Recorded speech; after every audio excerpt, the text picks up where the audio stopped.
પરસોત્તમભાઈ રબારી, હું હાલ વડોદરામાં રહું છું. આ રસ્તો બનાને 15 વર્ષ થયા. 15 વર્ષથી અમે કોઈ દિવસ આ રોડ સારો જોયો નથી.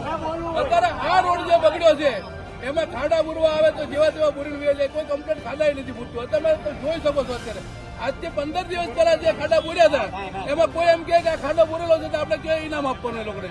પછી આ રોડની જયારે હોય ત્યારે વાત કરે, અમે રજૂઆત લઈને જાય ત્યારે કે ભાઈ આ દિવસે આ પાસ થઈ ગયેલો છે, એટલા દિવસમાં તમારું આમ થઈ જાય તેમ થઈ જાય, આશ્વાસન આપીને અમને ગાડી મૂકે. તો અમે આ વસ્તુને બેકારીએ છીએ કે અમારા ગામમાં જે ચૂંટણી આવે છે સરપંચની, આખું ગામ ભેગું થઈને એમ કહે છે ભાઈ સરપંચને કોઈને ફોર્મ નથી ભરવાનું, કોઈ ઉભું નથી રહેવાનું અને ચૂંટણીનો બહિષ્કાર અમે કરશું.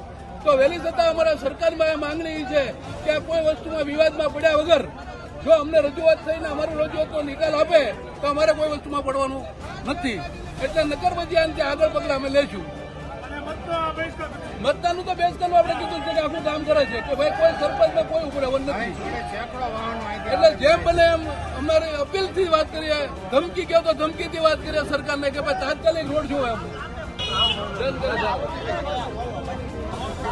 ગામ મારું ભરતસિંહ બવતસિંહ. ઘણા સમયથી રોડ ખરાબ છે. માણસોને સ્કૂટર લઈને જવું આવવું અથવા 108 લઈને જવું આવવું હોય તો બહુ તકલીફ પડે છે. અને હવે પછી ચૂંટણી અમારા ગામમાં આવે છે તો ગામનું કહેવું એમ છે કે રોડ નહીં બને તો અમે ચૂંટણી બહિષ્કાર કરીશું.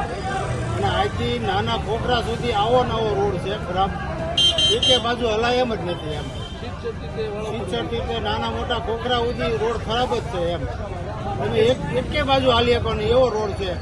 આ જો એક્સિડન્ટ થાય તો આની જવાબદારી કોણ લે? એટલે તમે તાત્કાલિક આનું નિવારણ લાવો ને હવે નહીં લાવો તો 8 દિવસ પછી અમે સત્તા જામ કરશું હાઈવે ઉપર ચોકડી.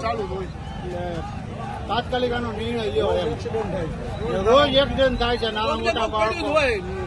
અને સ્કૂલે અમારે અહીંયા 2 કિલોમીટર આવેલી છે દૂર, તો એ છોકરા આવવા જવામાં તકલીફ પડે છે.